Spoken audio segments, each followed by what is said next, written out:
Нөгөө бид нар бүгдээрээ л яриад байгаа ш талдаад нөгөө барилтаас таагалцах нь хичээр гэдэг шиг яг хав сайднаар нь байхгүй. Гэтэ энэ яам тамгадын газар холбогдох газруудын энэ мэрэгчлэнүүд олноороо ирэхээр бас санаа зовоод идэв. Энэ ажлыг хийхгүй байнга ингээд хурлаас хуралд авч яваад байдаг. За тэрэн дээр бас гишүүдийн бас алдаа байгаах гэж боддог хүний тэрийг хэлчихье. За хоёрдугаарт нь энэ байдал яагаад ийм болвоо гэдэг дээр бас хилцэг хэсгийг шийдсэн, тэрэн дээр дэмжигдээд явсан та бүхэн мэдж байгаах. Тэгээд ажлын хэсэг үүссэн, их хурлын гишүүдээс бүрдсэн ажлын хэсэг тэмүүлэн гишүүн ахлаад ингээ үүссэн байгаа. Тэгэхээр тэрэнд бас их гишүүд найдаад байгаа. Тэгээ магадгүй ингээд цалгартах маягтай болчуудаа гэж би хувь хүний хувьд ажиглаж байна. За 3 дугаарт нь уг нь бол би өөрөө тухайн чуулган дээр хилцэг хэсгээр засаг өөрөө засгийн газар өөрсдөө сайн ажиллавал зүгээр гэдэг үүднээс дэмжээгүй санал өгсөн. Тэгэхдээ одоо нэгэнт ажлын хэсэг үүссэн. За тэгээ намынхаа зөвлөөс ингээд орцсон ажиллахаар байна. Өнөөдөр бас дахиж хуралдана. Тэгэхээр олон саналууд бас гишүүд гаргана.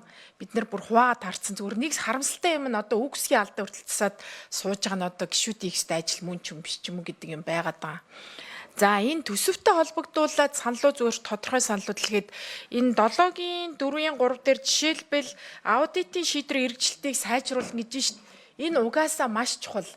Аудитын тайлан хараад гишүүд асуудаг болж штэ. Аудитын газар нь тайлан гаргаад өчнөө тоо баримтаар нотлоод ингэж сайжруулах ёстой гэдгийг хэлчихэд байхад засгийн газар дээрч тэр их хурл дээрч тэр тодорхой шийдвэр гаргахгүй сайжруулдаггүй манай Монгол улсын маш их цаг хугацаа алдсан алдаа дутагдал мөн.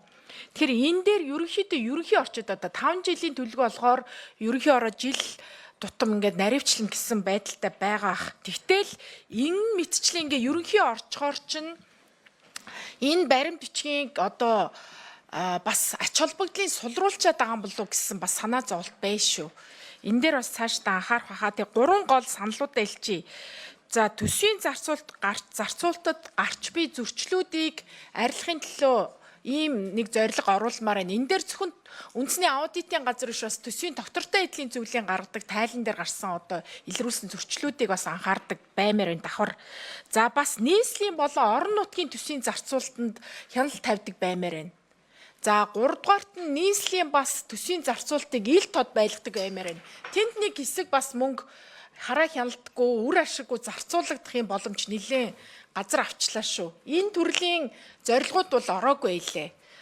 Энэ 5 жилийн учраас бусад зорилгууд айгүй ийм ерөнхий байгааг бол хэлчлээ те түрүүн